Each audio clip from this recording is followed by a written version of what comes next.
भागवत पुराण में जहाँ जहाँ भागवत की कथा होती है वहां वहां मैं उसी प्रकार जाता हूँ जैसे पुत्र वत्सला गो अपने बछड़े के पीछे पीछे जाती है।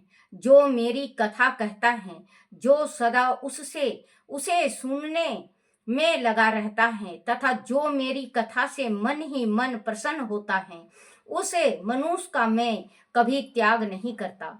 जो श्रीमद् भागवत पुराण को देखकर अपने आसन से उठकर खड़ा नहीं हो जाता, उसका 1 बरस का पुण्य नष्ट हो जाता है। जैसे बच्चों भागवत पुराण हो रहा है और स्त्रियां अपने सिर में कलश लेके चलती हैं और भागवत पुराण सिर पे उठा के चलते हैं। उस टाइम अगर आप बैठे हो तो उठ के नमस्कार जरूर किया करो, नहीं तो बहुत बड़ा दोष होता है। क्योंकि सबसे संसार में सबसे बड़ा श्रीमद् भागवत महापुराण है, जो हमें भी तारता है, हमारे पितरों को भी तारता है।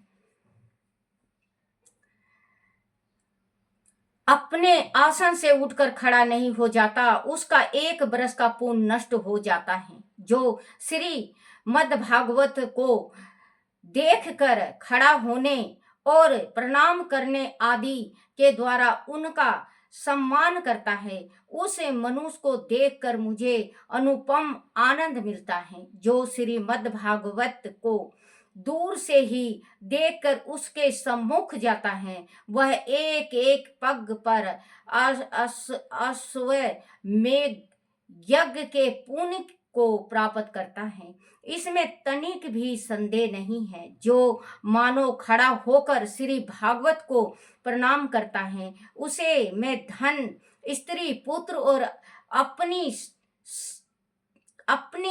भक्ति प्रदान करता हूँ। हे पुत्र, जो लोग महाराजो चित्त सामग्रियों से युक्त होकर भक्ति पूर्वक श्री भागवत की कथा सुनते हैं, मैं उसके वशीभूत हो जाता हूँ। सर्वव्रत जो लोग मेरे पर्व से संबंध रखने वाले सभी उत्साहों में मेरी प्रसन्नता के लिए वस्त्र, आभूषण, पुष्प, धूप और दीप आदि उपहार अर्पण करते हुए परम उत्तम श्री भागवत पुराण का भक्ति पूर्वक श्रवण करते हैं, वह मुझे उसी प्रकार अपने वश में कर लेते हैं जैसे पतिव्रता स्त्री अपने साधु स्वभाव वाले पति को वश में कर लेती है। बोलो श्री कृष्ण भगवान की जय। जो स्त्री पतिव्रता होती है वो अपने पति को वश में कर लेती हैं, जैसे भक्ति से, भाव से।